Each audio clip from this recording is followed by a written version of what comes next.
En 2 ans et demi, Fred a subi 3 fractures à 2 pieds différents en faisant son sport. J'ai une tête de cochon. Ouais, je suis un peu têtue, puis je veux tout le temps plus en faire. Ça a commencé en 2023 au championnat du sport. Dernière course de son championnat. Elle ressent une douleur quand même vive à son pied droit. Fait que là, revient à Québec, diagnostic tombe, fracture de stress du 5e méta à droite.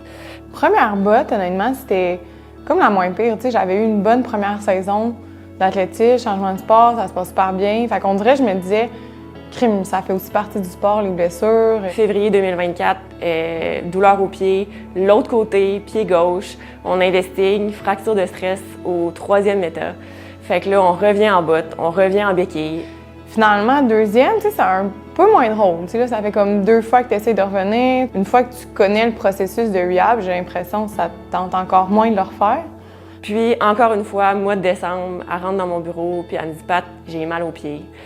Fait que là, on réévalue, fait les examens médicaux, puis encore une fois, le diagnostic tombe, fracture de stress au 2e méta, fait que le pied gauche encore. Puis j'avoue, par exemple, que la 3e, c'est vraiment là que je me suis dit « Hey, j'arrête-tu pour vrai? » Tu te dis « Ah, tu sais, dans le fond, j'ai-tu bien fait de changer de sport?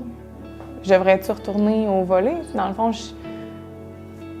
peut-être que j'étais moins bonne, mais au bout du compte, j'avais peut-être plus de fun. J'étais plus en santé. On a eu une fois la discussion, puis c'est elle qui l'avait amenée. Elle me dit là, Pat, honnêtement, j'ai même pas le goût de faire l'IRM, j'ai même pas le goût de faire mes démarches médicales. Elle dit là, je t'en ai. Elle dit je peux plus. Puis Frédéric a étudié en médecine aussi, là. Fait que, tu sais, dans ses stages, elle avait été en botte, en béquille, tout le temps arrêtée. Moi, je jouais au volley avant, j'avais du fun, j'aimais ça faire plein de sports. Là, depuis que je suis rentrée en athlétisme, tu sais, je me disais, ça fait 3 ans que je fais ça, mais dans le fond, j'ai couru quoi? 2 étés, entre guillemets, dans le sens, sur toute la période de temps que je faisais de l'athlétisme, j'avais passé plus de temps en botte que sur les pistes. Je pense que le monde qui me côtoie, ils me connaissent comme une personne tout le temps joyeuse, souriante, puis à ce moment-là, j'avoue que j'étais moins... J'évitais un peu le peps, puis dans ma tête, la porte était quand même ouverte à dire, ben peut-être que c'est la fin, tu sais. C'est juste que moi, à chaque fois que je me blessais, dans la rehab que je refaisais, tu sais, le court temps que j'avais 2 pieds, je finissais sur un PB. Fait que je battais mon score que j'avais fait avant de me blesser. À chaque fois, j'avais l'impression que comme j'avais pas atteint mon plein potentiel, j'avais comme l'impression qu'il y avait quelque chose de pas fini. Je me disais... Ça me gossait de me dire, crime, mettons, je me donne une chance, je reviens, qu'est-ce que je vais pouvoir faire, tu sais? Cette année, on décide vraiment d'y aller très conservateur. On a interdit à Fred de tourner à gauche dans ses courbes. Fait que c'est une coureuse de 200-300.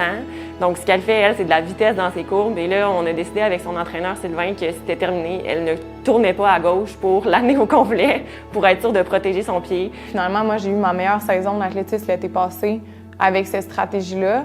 Fred a compétitionné sur le 60 mètres à la place de sur le 300 dans le circuit universitaire, jusqu'à la toute fin aux championnats provinciaux où on lui a dit « OK Fred, je pense que là, ton pied, tu as fait ton travail, tu as fait ta job, tu as le droit de faire ton 200 ». Donc, elle a pu participer avec l'équipe aux 4 x 200 mètres au relais. Ça n'a pas été toujours facile pendant l'année, mais j'ai l'impression que de me dire « Hey, ça fait partie du plan, on vise l'été », je pense que ça m'a aidé aussi à accepter que cette année, on allait faire du 60.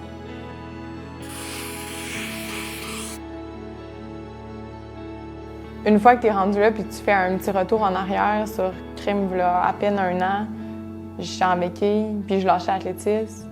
Puis là, je m'en vais en Afrique, au championnat du monde. Tu sais, c'est... Comme tu dis, on dirait ça me donne des frissons de penser à ça parce que je me dis, waouh, tu sais, c'est fou dans la dernière année juste de m'être dit, hey, je me redonne une chance de l'essayer. Puis comme je te dis, dans la mentalité de, hey, où ça peut m'amener? Puis là, je suis comme, un crime, ça m'a emmené au mondiaux, tu sais.